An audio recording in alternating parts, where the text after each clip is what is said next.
18 horas. Notícias de Manaus, Amazonas, Brasil e do mundo. Agora na Mix.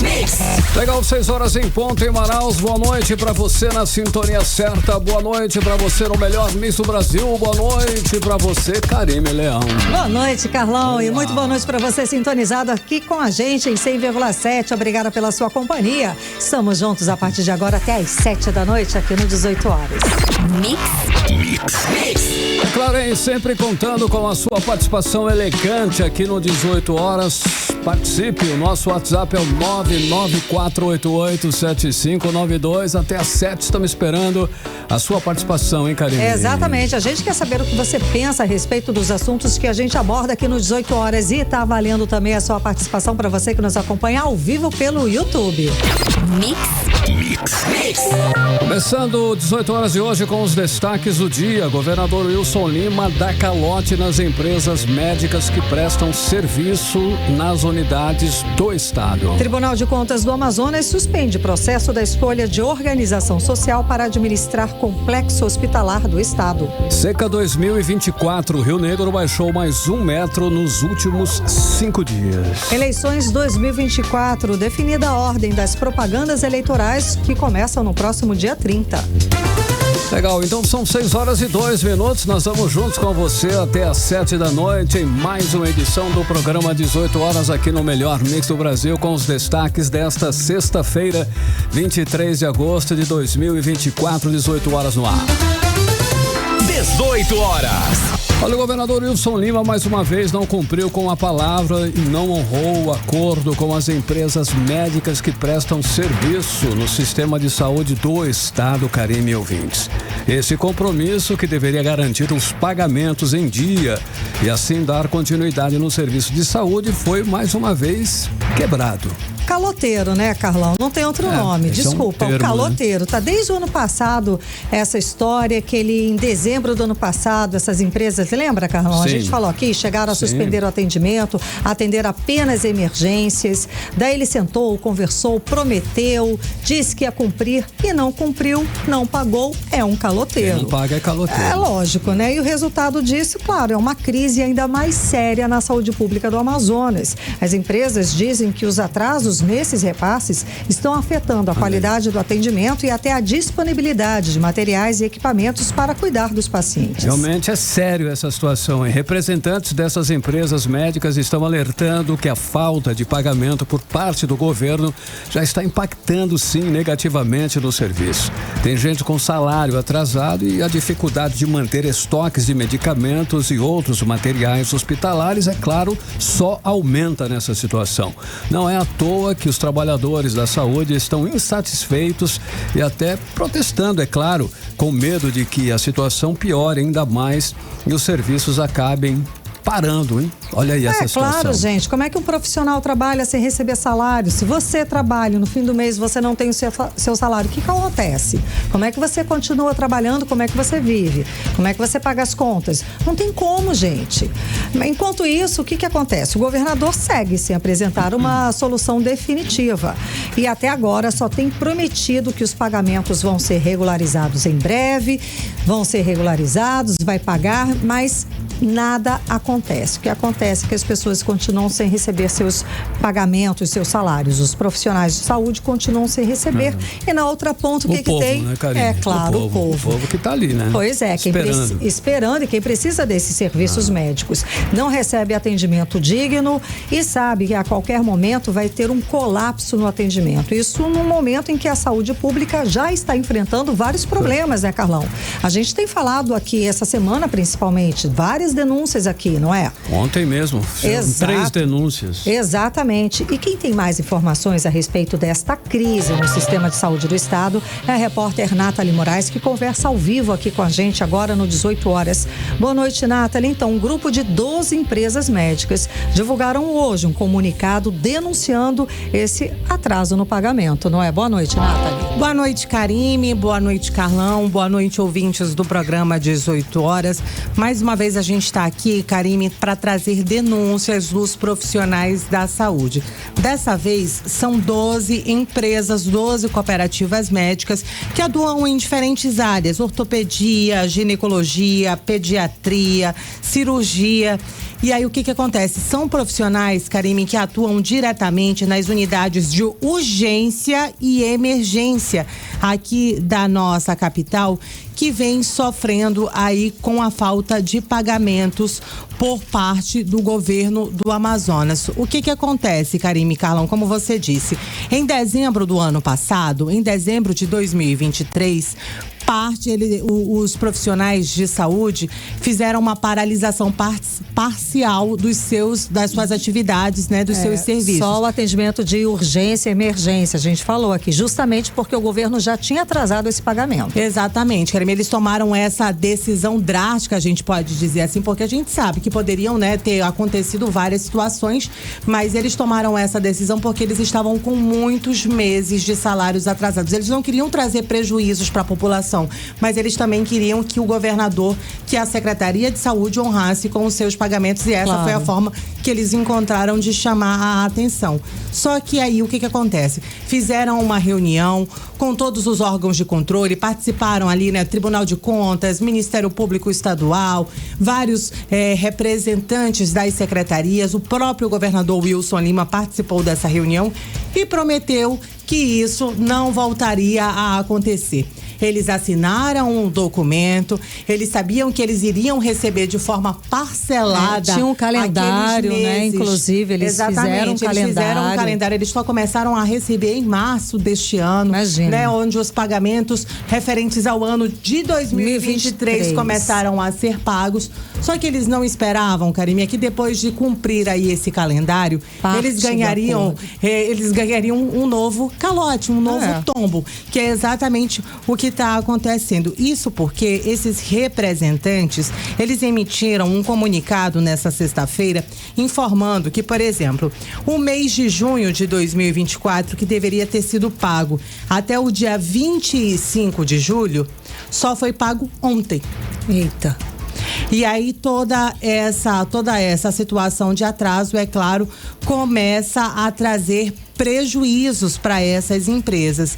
E aí, Karime, em consulta à Secretaria de Fazenda, até o presente momento, o governo do Amazonas não tem orçamento de empenho para ser pago, por exemplo, os serviços referentes ao mês de julho. Então, quando é que esses profissionais vão receber? A gente está falando que ontem eles receberam o mês de junho, a gente já está indo para setembro. Meu Deus.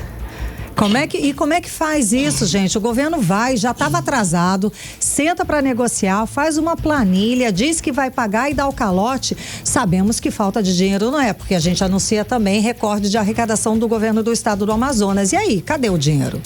É complicado, Karime. E aí, dentre essas empresas, estão aí o Instituto de Ortopedia do Amazonas, a Clínica Neurocirúrgica aqui do nosso estado, a Sociedade de Pediatria do Amazonas, o Instituto de Cirurgia, a Sociedade Clínica Médica do Amazonas, a Sociedade Pediátrica de Ginecologia e Obstetrícia do estado, a União Vascular dos Serviços Médicos e a Sociedade Amazonense de Patologias e Pediatrias. Olha só quantas especialidades, claro. E quantas especialidades podem ser afetadas. Mas esse, Karime, não é um problema único e exclusivo dos médicos, né? Por conta de toda essa crise na saúde, a gente sabe, os maqueiros, técnicos de saúde, técnicos de enfermagem, enfermeiros, continuam com esse atraso nos pagamentos.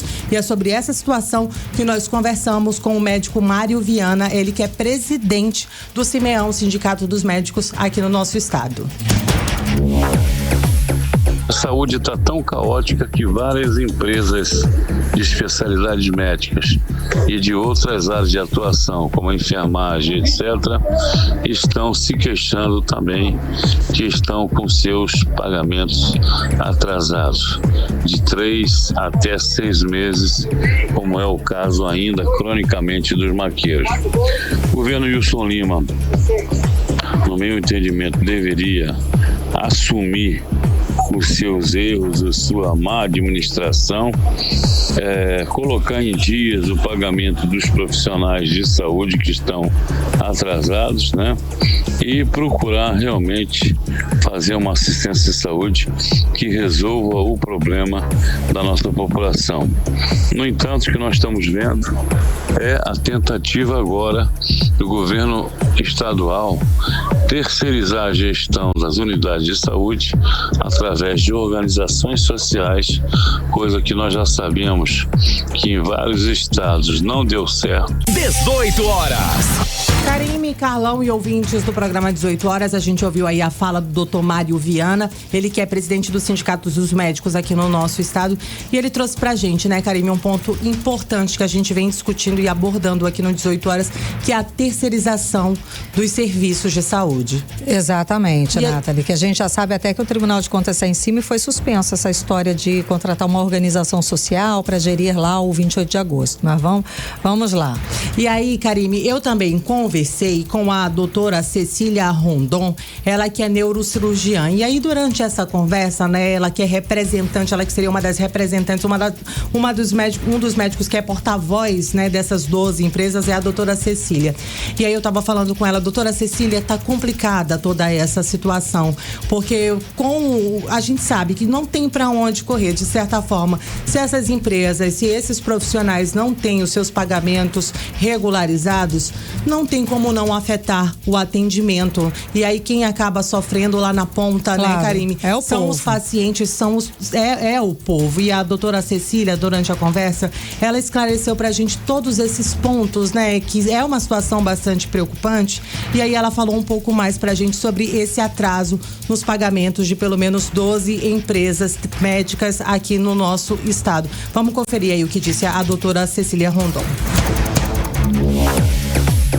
Nossa preocupação é realmente que o prazo não vem sendo cumprido de acordo com o que foi assinado, de acordo com o documento que foi realizado. Então, esse atraso no pagamento realmente nos preocupa e desmotiva também as pessoas que haviam acreditado que seria cumprido exatamente como foi acordado anteriormente. 18 horas. Karime, Carlão e ouvintes do programa 18 horas, a gente ouviu aí a fala da doutora Cecília Rondon, ela que é neurocirurgiã e representante aí de pelo menos 12 empresas médicas que vem sofrendo aí com esse atraso salarial aqui no nosso estado. Karime, Carlão, a gente vai seguir, é claro, acompanhando e cobrando um posicionamento por parte do governo do Amazonas, lógico, por parte da Secretaria de Saúde aqui do nosso estado.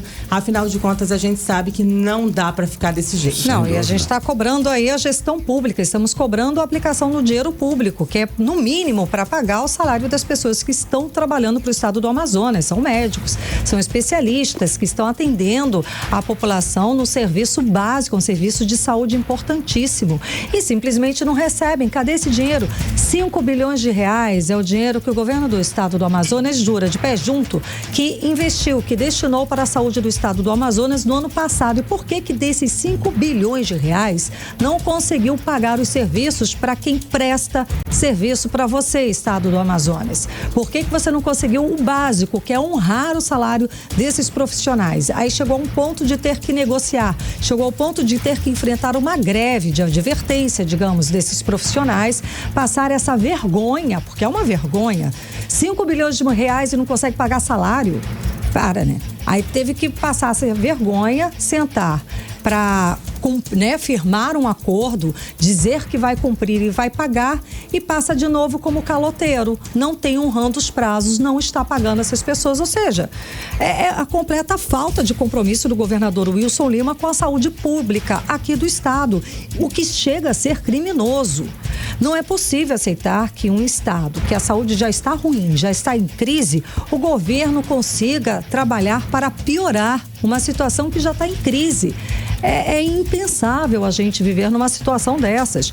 E no fim, né, Carlão, lá na ponta, é a população que fica completamente desamparada. Nós. É uma falta de compromisso, né, Karime? Completa e total. Complicada essa situação. O governador Wilson Lima chega a ser revoltante, tá desprezando aí a saúde do nosso estado, é revoltante e triste, né? Ver que o governo brinca aí com a vida das pessoas, porque essa é realmente a situação. É um governo brincando com a vida das pessoas, essa é a real. Nós estamos lidando com um sistema de saúde falido, onde a população sofre com a falta de médicos. A gente tem falado isso constantemente, que não tem médico, não tem medicamento, não tem leito. Agora tem essa quebra de contrato, que nem você falou, uma renegociação, né? Já pagou o mico, aí renegociou e agora de novo. Então é triste. Então precisa realmente, tem que acontecer aí um atendimento, tem que acontecer de reverter essa situação aí. Esse descaso é realmente inaceitável.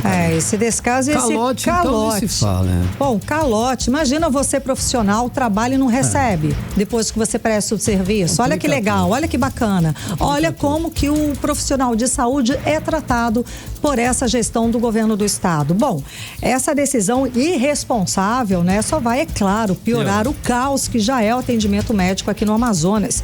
As filas intermináveis e, como você falou, Carlão, falta tudo, falta leito, faltam profissionais, falta tudo. O que acontece? O governo está basicamente dizendo para a população, vocês que se virem. Não, tá? querem jogar para uma OS ainda. Eu não sei, pior, ainda vai jogar para uma OS. Bom, mas, é assim, um completo descaso, não estou nem aí. OS que a gente sabe que não funciona. Nunca é. Todos os casos aqui do Brasil, a maioria dos casos estão envolvidos em irregularidades. O que acontece hoje na saúde pública do estado do Amazonas, eu digo e repito, é criminoso. Eu assino embaixo. 6h16, você no melhor mix do Brasil. Mix. Ainda sobre esse colapso na saúde do estado, olha só, hein? O Tribunal de Contas do estado do Amazonas decidiu suspender o edital de chamamento público do governo estadual que previa a contratação de uma organização social para gerenciar o Hospital Pronto Socorro 28 de agosto, no Instituto da Mulher Dona Lindu, que a gente está falando. Exatamente, pelo menos alguém interveio aí nessa situação. A medida aconteceu depois que o Sindicato dos Trabalhadores em Santas Casas e Entidades de Saúde apontou possíveis irregularidades nesse processo. Ainda segundo o sindicato, esse contrato poderia aumentar significativamente os custos de todo o sistema. Vamos entender melhor essa história agora na reportagem de Odiné Araújo. A tentativa do governo do estado de entregar a direção do Hospital e Pronto Socorro 28 de agosto e o Instituto da Mulher Dona Lindu nas mãos de uma organização social, mais uma vez foi frustrada. E graças a uma representação feita pelo Sindiprive, o sindicato que representa os trabalhadores terceirizados da saúde. A entidade sindical pediu ao Tribunal de Contas do Amazonas que investigue o edital de chamamento público da Secretaria de Saúde do Estado para contratar uma OS para gerenciar e executar todos os serviços, tanto no 28 de agosto quanto no Dona Lindu. O Sindiprive alegou que o modelo de contratação não tem demonstrado eficácia no Amazonas, além de ser alvo de controvérsias em outros estados. Além disso, o edital não comprova a economia e a vantagem na contratação. Tanto é que o estado gasta hoje cerca de 22 milhões de reais por ano com a administração das duas unidades de saúde. Porém, no edital, o governo do Amazonas pretende repassar cerca de 34 milhões de reais à organização social para gerenciar o 28 de agosto e o Dona Lindu.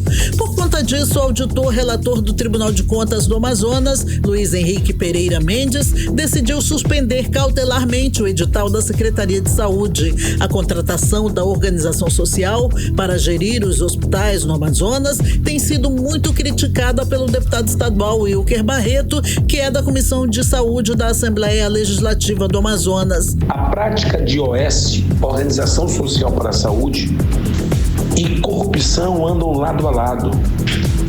Não esqueçamos dos escândalos Brasil afora do que essa prática traz de forma caótica para a saúde. O problema do Amazonas não é gestão com pessoas, é prioridade. A OS quer assumir, ou quando assume, ela precisa do dinheiro do próprio Estado para gerir. Ora, eles não colocam um centavo deles. Se é para colocar dinheiro para a OS, é melhor pagar o que deve e deixar o diretor do hospital da unidade sendo alguém de carreira da saúde do nosso estado. O TCE deu prazo de 15 dias para a direção das unidades de saúde se manifestarem sobre a denúncia feita pelo Sindpriv. Odneia Araújo para o 18 horas. Você está ouvindo 18 horas. Carlão, muito espinhosa, muito delicada essa situação, porque tem informação aí de bastidor que essa organização social, inclusive, já tinha sido escolhida, tá?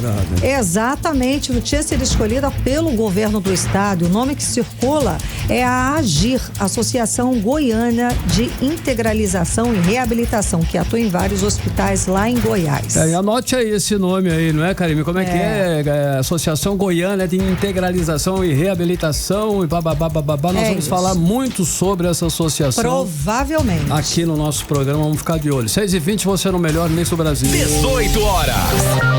Vamos lá, aos bastidores da política local, Carlão. Cíntia Blink, né, Karime? Já tá aqui com a gente com as novidades. Boa noite, Cíntia. Então, hoje foi feito o sorteio dos programas eleitorais, né? A gente já sabe, então, quem vai abrir, quem vai fechar a propaganda eleitoral gratuita, que começa agora no próximo dia 30. Boa noite, Karime. Boa noite, Carlão. Olá. E todo mundo que tá com a gente na 100.7. É esse gratuito que me pegou, que não é tão gratuito assim, né? Mas daqui a pouco a gente traz, até sempre é uma matéria boa trazer o quanto que tá essa gratuita, porque é a gente que paga. É uma grana, né? É uma grana, mas o que acontece? Hoje ficou definido sim quem começa, qual é a ordem exatamente, quem termina, e no meio disso ficou definido que 2 partidos não vão participar, não vão entrar. Mas até teve uma decisão que quase eles entram, mas depois eu conto. Bom, como é que ficou definido então? O Liberta Manaus, que é o partido aí, né, a federação, enfim, de Amomandel, aparece primeiro, então ele será o primeiro a aparecer, mas assim, os tempos não são iguais, porque depende dos partidos. Isso até foi uma coisa que a gente conversou muito aqui, né, de quem estava fazendo aliança com quem e qual seria o resultado disso em tempo de TV e tempo de rádio. Bom, chegamos nesse momento. E agora a gente tem aí quem tem, por exemplo, a Amomandel tá com 31 segundos cada vez que ele aparecer. No total dá 1 minuto e tanto. Manaus Merece Mais é o do Roberto Cidade, 3 minutos e 25. Ele é o maior de todos, tá? No tempo total ele fica com 14 minutos. E nós temos depois o Marcelo Ramos, que é do Manaus Mais Forte, 2 minutos e 18. Ordem e Progresso, Capitão Alberto Neto, em seguida, com 1 minuto e 56. E o Avante Manaus, que é de Davi Almeida, atual prefeito, 1,48. Mas ele tá com MDB. O Avante é Nanico, mas o MDB é grandão e o PSD só, né? é grandão também. Aí não seria... Não sei nem se ele estaria nessa lista, sabe? Sim, é verdade. Que foi o caso de Wilker Barreto e Gilberto Vasconcelos. Por que eles não entram aqui? A gente não vai ver o rosto de Wilker, de Gilberto e de nenhum dos vereadores deles, candidatos, né? Por quê? Porque eles não têm a representatividade mínima necessária dentro do Congresso Nacional, que seriam aqueles 5 parlamentares, né? Entre senadores e deputados federais. Então eles nem entram. É isso, é duro, né, dizer isso, mas é a verdade. Só ficam aí os 5 que têm essa representatividade, cada um dentro do tempo possível, de acordo com os partidos que estão com ele ali. Karime, Carlão. E Cíntia, olha só, a justiça, ela tomou novas decisões aí, né? A justiça eleitoral sobre a propaganda eleitoral e pesquisas. Quais foram essas medidas, decisões? Porque hoje teve pesquisa derrubada, aliás, desde ontem, e eu não contei pra você, mas o que acontece?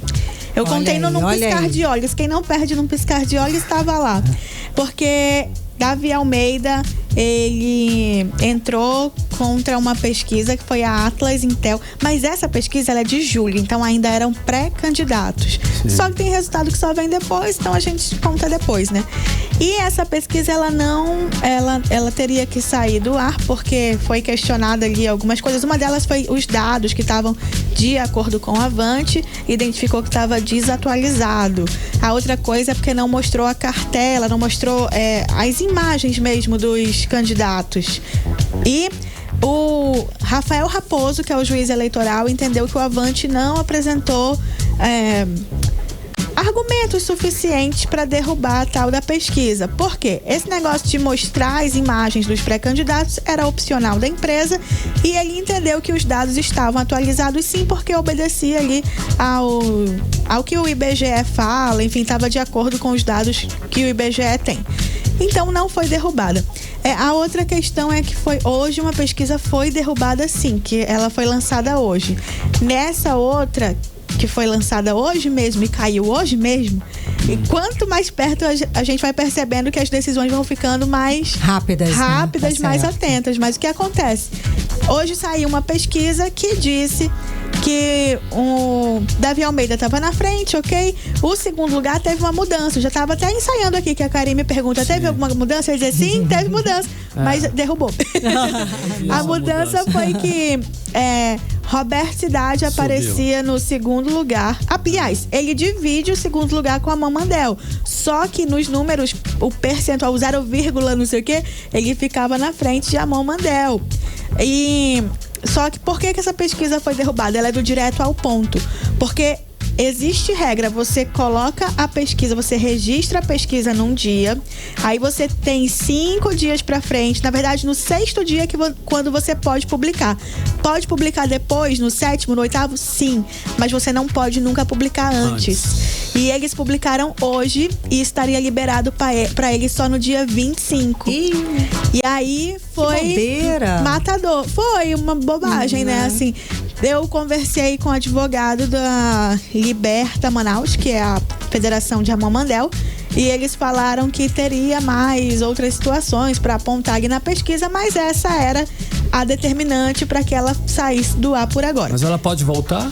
E eu não sei responder isso agora, mas eu sei que ela teria que obedecer ao tempo. Porque se ela publicasse amanhã, tava ok. Não, hoje é 23. Se ela publicasse dia 25, domingo, tava tudo bem. Não haveria nenhum problema. Quer dizer, a não ser que depois outros candidatos vissem ali outra questão para colocar. Situação. Se ela se vai poder segunda, vamos ver, mas né? que bobeira, né? Mas aí, de qualquer forma, parece que ela já tá miada, né, Carol? Gente, mas assim, sabe a multa? Eu queria que ela fosse, vamos ver, não sei. Multa, 53 mil. Olha aí. Não é baratinho, não? É mais caro que a pesquisa. É mais caro do que declarou a pesquisa. Mas que bobeira. Foi isso. Nossa. Agora, deixa eu te falar uma coisa sobre o tempo ainda. É porque cada inserção são 30 segundos. Na hora de distribuir o tempo, sobraram 2 inserções, ou seja, no total 1 minuto. Aí eu tava na reunião hoje, isso tudo aconteceu na reunião hoje lá no TRE, num auditório enorme, que tinha muita gente. E eles estavam decidindo o que faz com o tempo que sobra. E aí, o advogado Marco Aurélio Choi, que representa aí o Avante Manaus, do Davi Almeida, sugeriu que distribuísse entre os 2 partidos que não entram, ou seja, partido do Wilker Barreto e do Gilberto Vasconcelos. E outros advogados concordaram com ele. Ele sugeriu que o tempo fosse para o MPT, Ministério Público do Trabalho, que está fazendo uma campanha contra o assédio político, sabe? Para dizer, não venda seu voto. Entendi, legal. Só que a outra sugestão foi essa, né? De dar para os 2 que menos tem tempo. Marco Aurélio Choi falou de colocar no MPT. E foi acompanhado por outros 2 advogados. O advogado de Amon Mandel, que é o Yuri Albuquerque, e o advogado do Cidade, que é o Yuri Dantas. São 2 Yuri, sim. É um mais novo, inclusive o presidente do tribunal falou isso, é um mais moderno e um mais velho. E aí o presidente pega o microfone e fala, olha só, a gente não vai decidir isso agora não, porque eu vou decidir isso junto com o pleno, quando tiver sessão, porque quem toma essa decisão somos nós, não vocês, então valeu. Foram as sugestões, ué. Mas ele falou que vai levar a sugestão que foram colocadas. Então, teve tudo isso nessa reunião, achei bacana trazer esse bastidor. Legal. E temos ainda a respeito dos candidatos, a faixa etária dos candidatos a prefeito e vice, que vai é bem eclético, de 20 a 82 anos, várias gerações. Sabe o que é? Porque a gente não tem, como por exemplo, para governo. Governo tem idade mínima. Que agora eu não tô lembrada se são 30 ou 35 anos, pra falar bem a verdade. Por aí, é 30, mas 33, tem que ter uma idade. Pra prefeito e pra vereador não tem idade. Quer dizer, acho que tem que ter a idade que você pode votar, né? Pelo menos 16 anos você tem que ser maior de idade. Exato. Mas, sim, atualmente os candidatos a prefeito em todo o Amazonas vão aí de 22 a 82 anos. Legal. Tem uma vice que ela tem 20 anos, uma candidata a vice que é a Beatriz Barbosa. Ela é candidata a vice de Babalu, lá em Tefé. Ó, que legal. Aqui, eu tô vendo aqui, é 30 anos para governador. Então. No Tribunal Superior Eleitoral, aqui no site do Tribunal. Ela é governador. Mais rápida que o TRE dando decisão, Karime. Olha aí, Leão tá aí com a gente. E 35 para presidente, vice-presidente da República e senador. Isso, pro Senado também tem idade. Tem. Inclusive aqui, o Senado é onde, em teoria, você tem as pessoas mais experimentadas, né? Sim, a o pessoal com mais estrada. E 18 para vereador. Pronto, então 18 anos você tem que... Para vereador, então, certamente para prefeito 18 também, né? Mas a mais nova que nós temos são 20 anos, que é a Beatriz Barbosa, na verdade, ela é para vice. Não, tá aqui, é 21 anos para deputado federal, deputado estadual ou distrital, prefeito, vice-prefeito e juiz de paz. 21. Tá aqui 21. Pra vice, ela tá com 20 anos e tá na lista. Quem sabe até o ano que vem ela completa 21. Vai ver que ela tá dentro aí de algum... vai estar completando daqui a pouco. E nós temos o mais novo é a Momandel, pro cargo realmente de prefeito, né? A Momandel aqui em Manaus, ele tem 22 anos.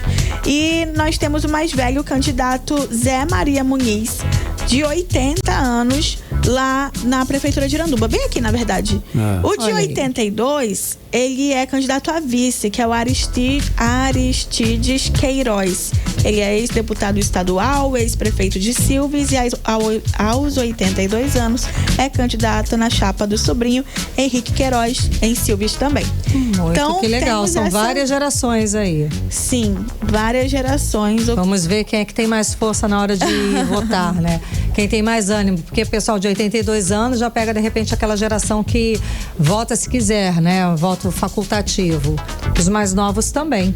Nós tínhamos a Emily Beatriz com 22 anos, mas ela é aquela que o PL, de acordo com Alfredo Nascimento, que assinou um documento, disse que está foragida, por isso retirou a candidatura dela.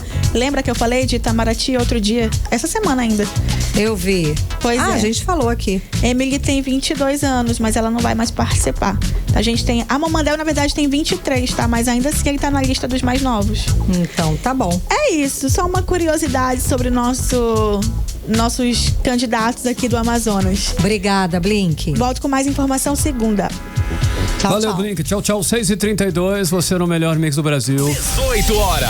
Olha aí, atenção, em parte do itinerário do trânsito e do transporte na Avenida Constantino Neri vai ser alterado entre 5 e 8 horas para a realização da corrida Bemol Run Manaus 2024.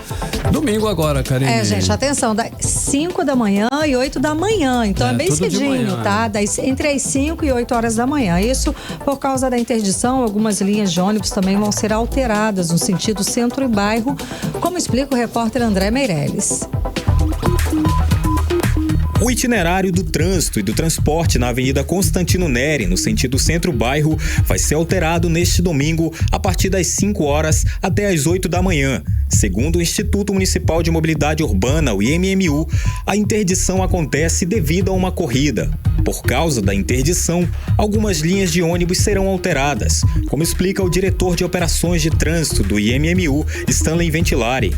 É preciso também estar atento que nós teremos mudanças de algumas linhas do transporte coletivo que irão acessar a Avenida de João Batista. Então o condutor precisa buscar rota alternativa, que haverá uma interdição da Constantino Neri, no trecho entre a Lores Cordovil e a Pedro Teixeira, no sentido do centro.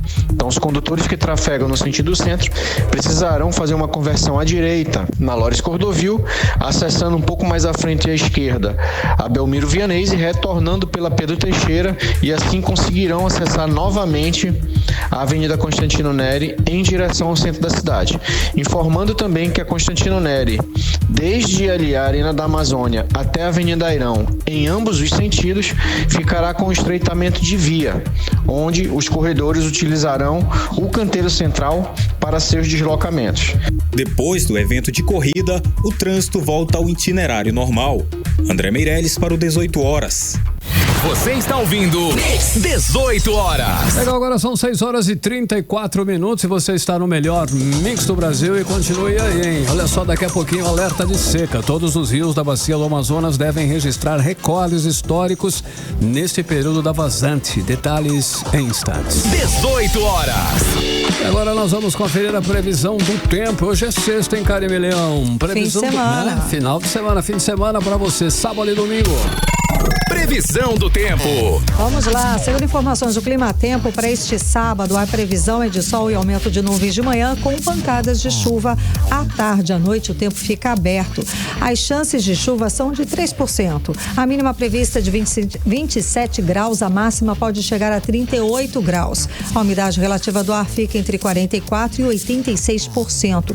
No domingo, também a previsão de sol e aumento de nuvens de manhã, com pancadas de chuva à tarde. À noite, o tempo fica aberto. Mínima prevista 27 graus e máxima também pode chegar a 38 graus. Olha só, o nosso Rio Negro baixou mais 22 centímetros de ontem para hoje, deixando agora o nível das águas no Porto de Manaus em 21 metros e 83 centímetros acima do nível do mar. Carlão, e pra gente ter uma ideia do ritmo acelerado da vazante, só nos últimos 5 dias o Rio Negro baixou 1 metro. Inclusive, os rios de toda a Amazônia registraram níveis abaixo da média histórica em agosto, um mês antes do esperado. Karime, é muita água, hein? O Serviço Geológico do Brasil apresentou hoje um cenário com a expectativa de que todos os rios da bacia do Amazonas devem registrar recolhes históricos aí neste período da vazante. Vamos acompanhar mais sobre o assunto, detalhes sobre esse assunto. Com Rodrigo Soares. Rodrigo Soares. Definitivamente o cenário da estiagem deste ano fica cada vez mais triste. A bacia do Rio Amazonas enfrenta um quadro de grande seca e algumas regiões podem registrar cotas mínimas históricas. Pelo menos, essa é a projeção do Serviço Geológico do Brasil. Em relatório de alerta de vazante apresentado na manhã desta sexta-feira, o órgão informou que existem 65% de chances de que o Rio Solimões chegue à menor cota já observada na área de Tabatinga, por exemplo, superando a menor marca. Já o Rio Negro, em Manaus, tem 16% de probabilidade de ficar abaixo da mínima histórica.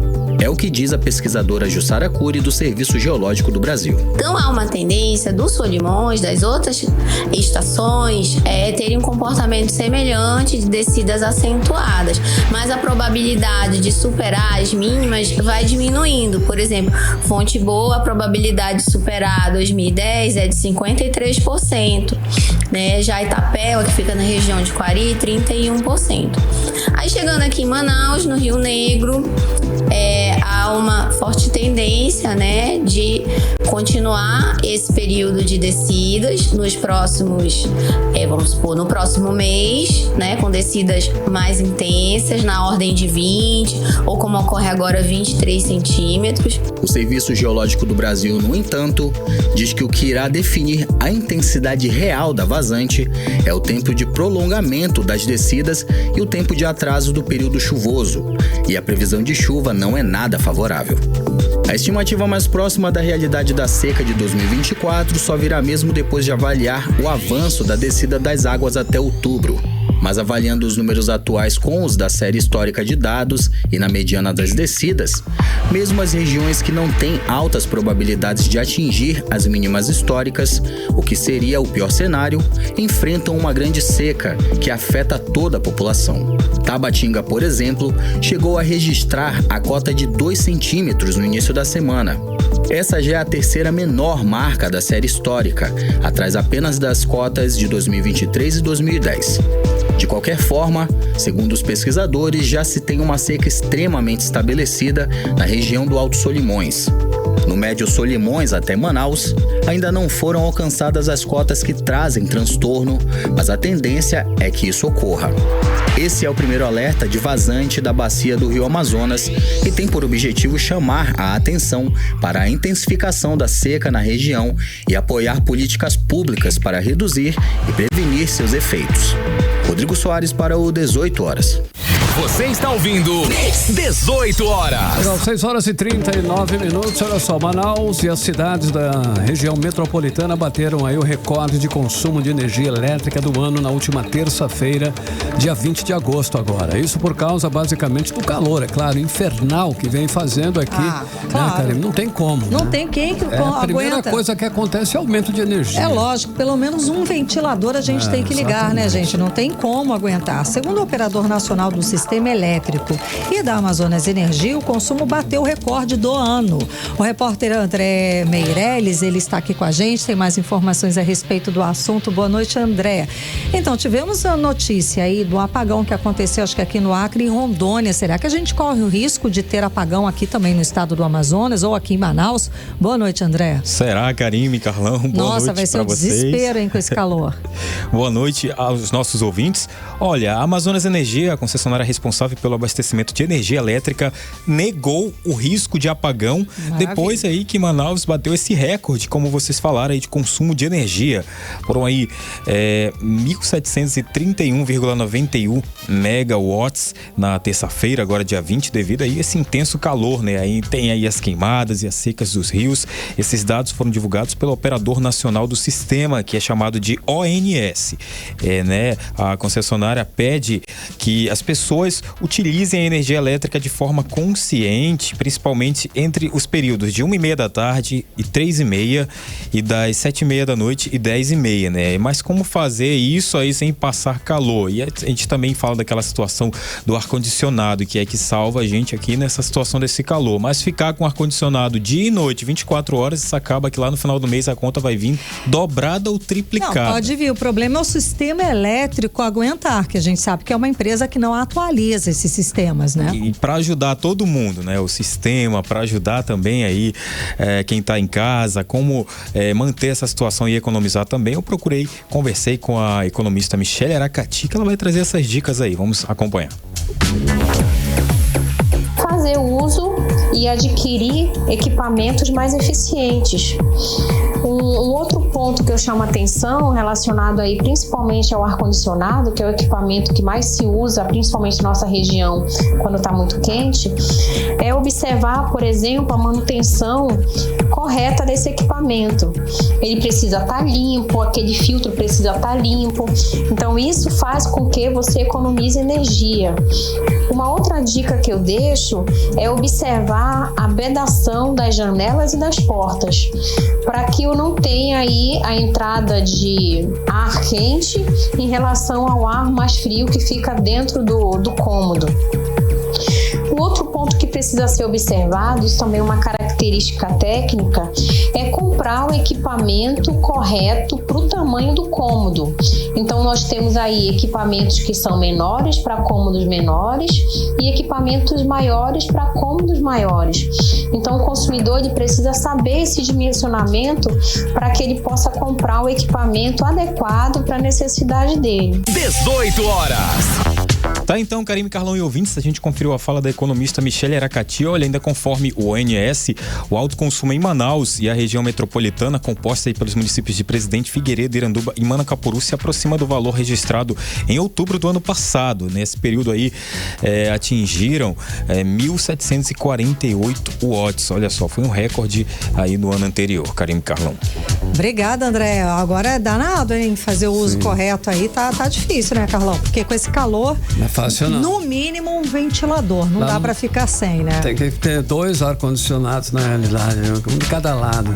Sei lá. 6h43, você no melhor Mix do Brasil. 18 horas. Agora, Karine. Vamos pra Brasília, Carlão? Isso aí, olha aí. Vamos conversar com o nosso correspondente, o jornalista Carlos Eduardo Matos, que já está aqui com a gente, dividindo a tela.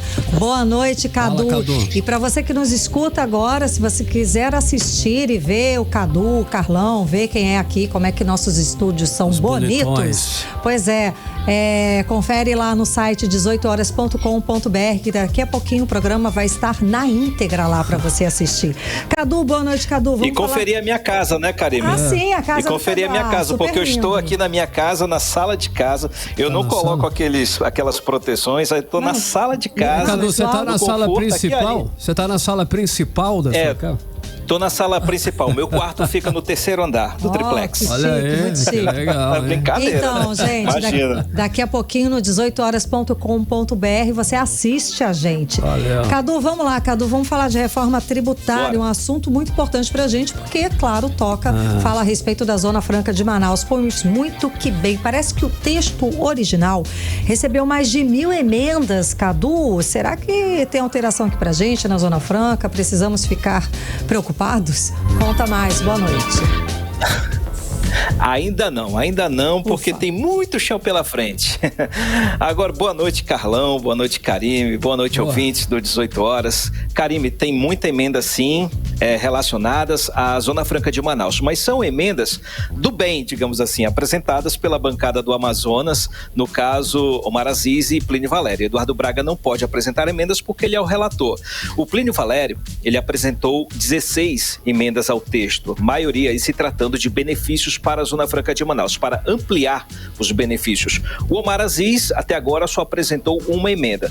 Mas é importante a gente frisar, Karime, o período de apresentação das emendas ao texto do PLP 68, como é chamada a regulamentação da reforma tributária, ainda não começou. Mesmo assim, já foram protocoladas 1082 emendas ao texto principal, que está nas mãos dele, do senador Eduardo Braga, que é o relator da matéria. São sugestões, Karime, que são passadas pelo setor produtivo, pela indústria, pelo comércio, pelo setor de serviços, também pelas entidades do terceiro setor, por entidades ligadas ao governo federal, governos estaduais, por servidores públicos, enfim, todo mundo aí correndo atrás para pagar menos imposto nessa reforma. E Eduardo Braga vai analisar tudo isso e aí decidir se acolhe ou não as emendas. O problema, Karime, é o tempo, viu?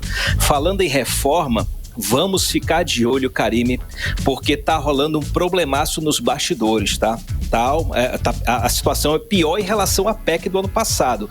O senador Eduardo Braga, embora ele já esteja lá com a mão na massa, pegando no texto da reforma, da regulamentação, ele ainda não é oficialmente o relator da reforma. Sim. Pode isso, Arnaldo? Eu nem sabia. O presidente... Como é que pode isso? O seu negócio já começou, já tá andando?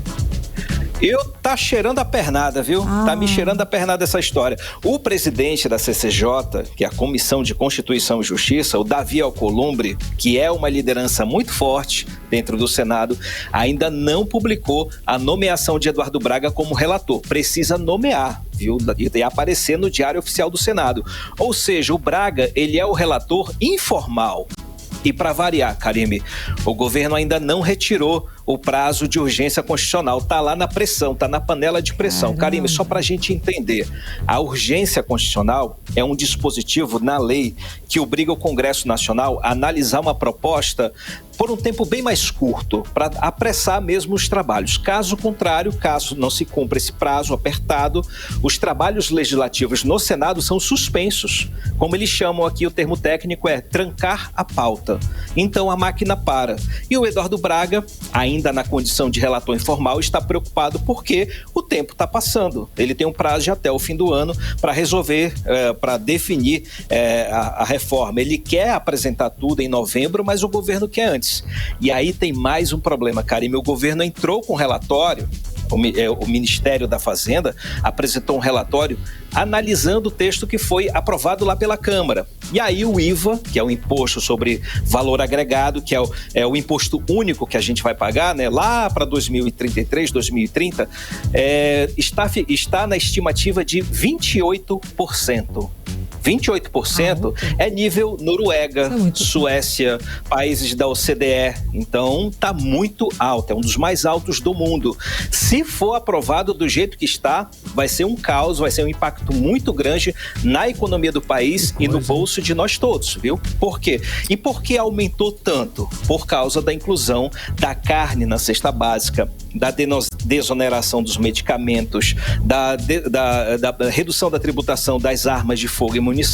Então, Braga vai ter que rever, Karime, todas as concessões, todos os benefícios e também as bondades que foram concedidas pelo governo e também pela Câmara. Ele vai ter que dar o ponto ali, ver o que sai E o que fica? Vai ser um trabalho inglório. Ou seja, Karime, resumindo a ópera, Karime Carlão, Braga tem uma bomba relógio nas mãos. Ele precisa desarmar o quanto antes, porque senão ele vai ser o relator dos 28% do IVA. E essa pecha pode ser muito ruim para a vida, para o futuro político do senador Eduardo Braga. Depois de tantos anos depois de tantos anos de vida política, ficar conhecido. Ele não vai deixar essa bomba estourar na cara dele. Também não, acho que certeza. Ele não é tontinho, não. Ei, Cadu, vamos falar de eleição. Fala, Cadu, quer completar? Não, exato, concordando com você, Então ele vai resolver.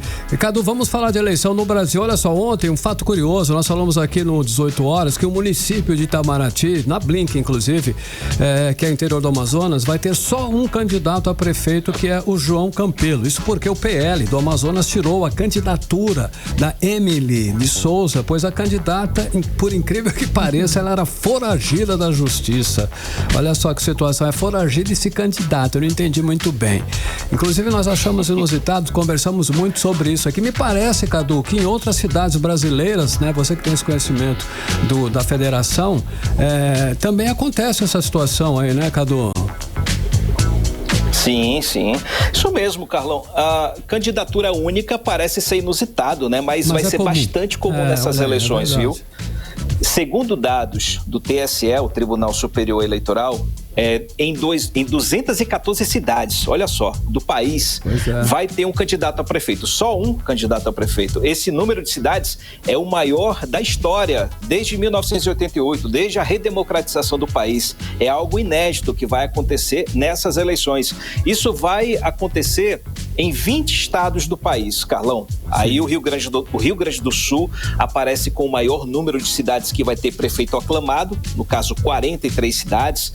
Depois vem Minas Gerais, com 41 candidatos solo, né? Vai ter São Paulo com 26 cidades com candidatos únicos, Goiás com 20 cidades, Paraná com 18 cidades e aí Piauí com 11 cidades.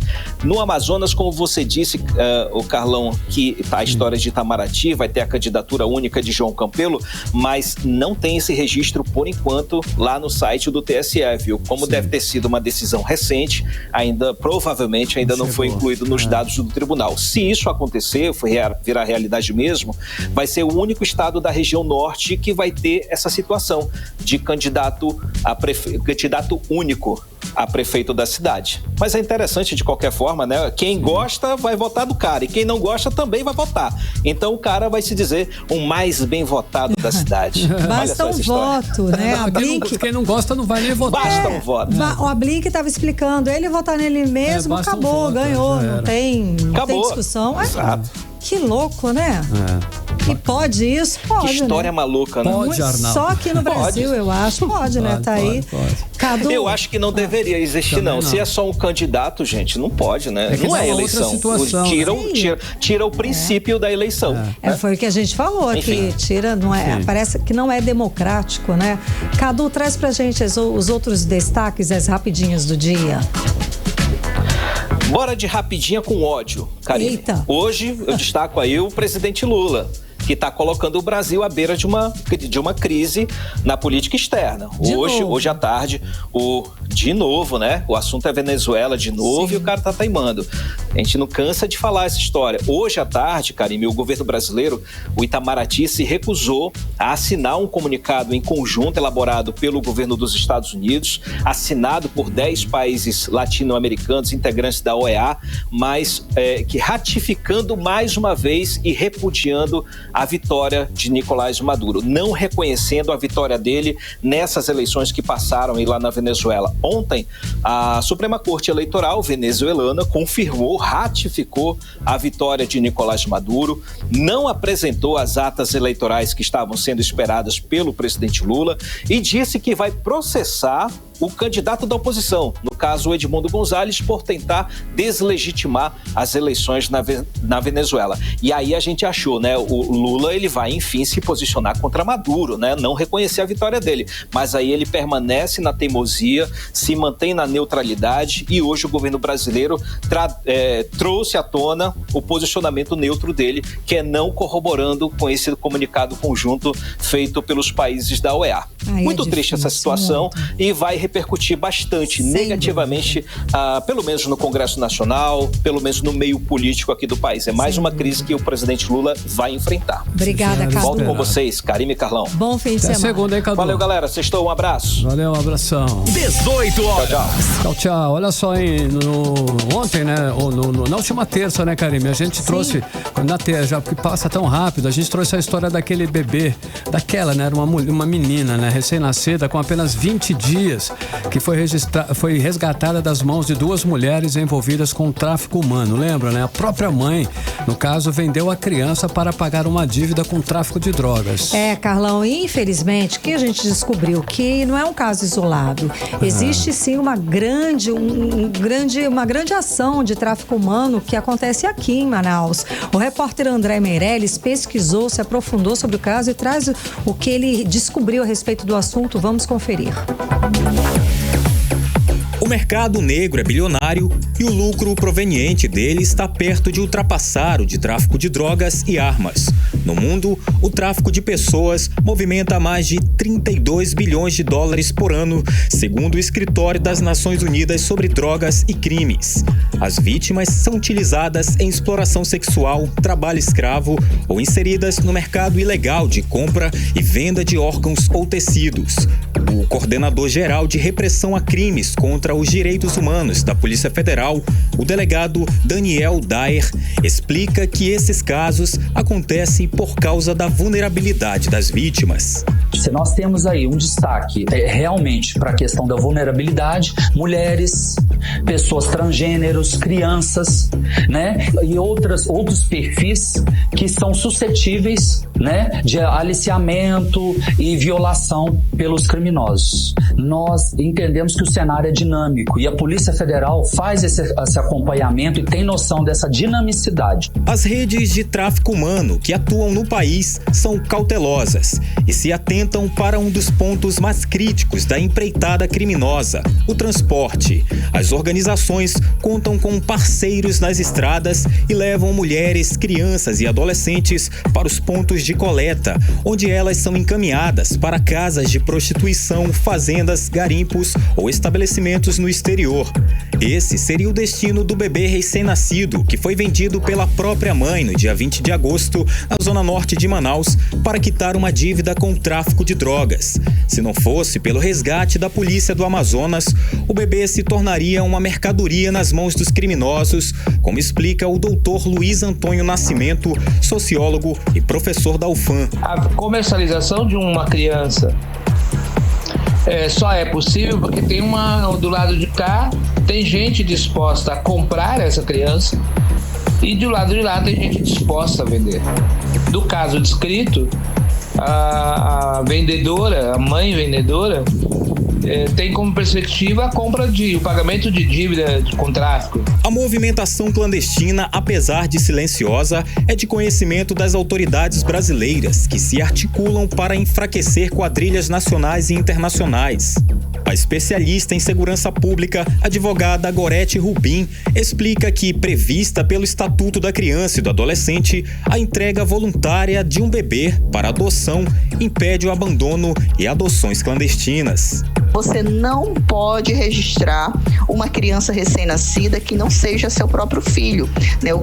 Qual seria o mecanismo a ser utilizado? Abandonar uma criança na porta da sua casa ou essa criança foi utilizada para pagamento de uma dívida de drogas, tem que ser comunicado à autoridade policial competente o mais rápido possível. O delegado federal Daniel Daer explica ainda que o tráfico humano também se expande pela falta de denúncias nos canais oficiais, como o Disque 100 ou 180 ou na Delegacia de Direitos Humanos. O que a polícia faz é tentar conscientizar as pessoas, promover campanhas, e aí já se insere dentro de um campo de prevenção criminal, desenvolver campanhas publicitárias, realizar capacitações, inclusive para a sociedade civil, para poder não só conscientizar a comunidade para a existência do problema, mas sensibilizar as pessoas para que o problema existe, ele é sério, ele precisa ser denunciado às autoridades para a devida repressão.